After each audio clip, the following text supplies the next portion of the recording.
Praise the Lord. இன்றைய காலை மன்னா. தேவன் நம்பத் தகுந்தவர். விசுவாசத்தினாலே நீதிமான் பிழைப்பான். பின்வாங்கி போவானானால் அவன் மேல் என் ஆத்துமா பிரியமாயிராது. எபிரேயர் 10:38. இங்கிலாந்தில் உள்ள பிரிஸ்டல் என்னும் இடத்தில் தெய்வ மனிதராகிய ஜார்ஜ் முல்லருக்கு அனாதைகளின் இல்லம் ஒன்று இருந்தது. அதில் அவர் 1500 பிள்ளைகளை போஷித்து பராமரித்து வந்தார். அவ்வில்லம் விசுவாசத்தால் மாத்திரமே நடத்தப்பட வேண்டுமென்பது முல்லரின் மிக கண்டிப்பான கட்டளையாயிருந்தது.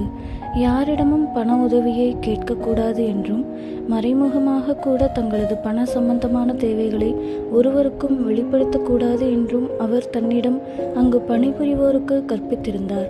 ஒரு நாள் காலையில் அனாதைகளின் இல்லத்தில் ஆகாரம் அறவே இல்லை எனவும், ஏதாவது பணம் அப்போது கிடைத்தாலும் கூட சந்தைக்கு சென்று பொருட்களை வாங்கி வந்து உணவு சமைத்து முடிப்பதற்குள்ளாக குழந்தைகள் மயக்கமடையக்கூடும் எனவும் ஜார்ஜ் முல்லருக்கு அறிவிக்கப்பட்டது.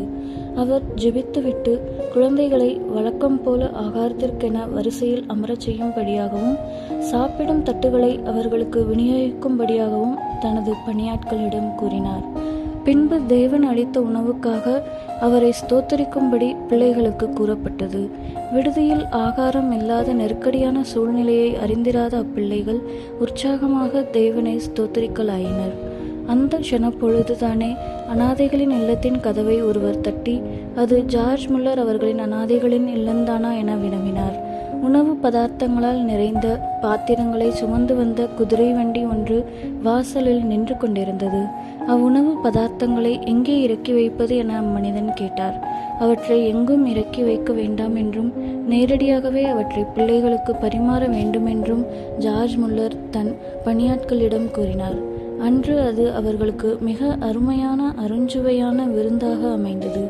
நடந்தது என்னவென்றால், அருகாமையிலிருந்த ஊரில் திருமண வரவேற்பு விழா ஒன்று ஒழுங்கு செய்யப்பட்டிருந்தது. தம்பதியரில் ஒருவருடைய உறவினர் ஒருவர் திடீரென மரணமடைந்ததால் அந்த வரவேற்பு விழாவை அவர்களால் நடத்தக்கூடாமற் போயிற்று.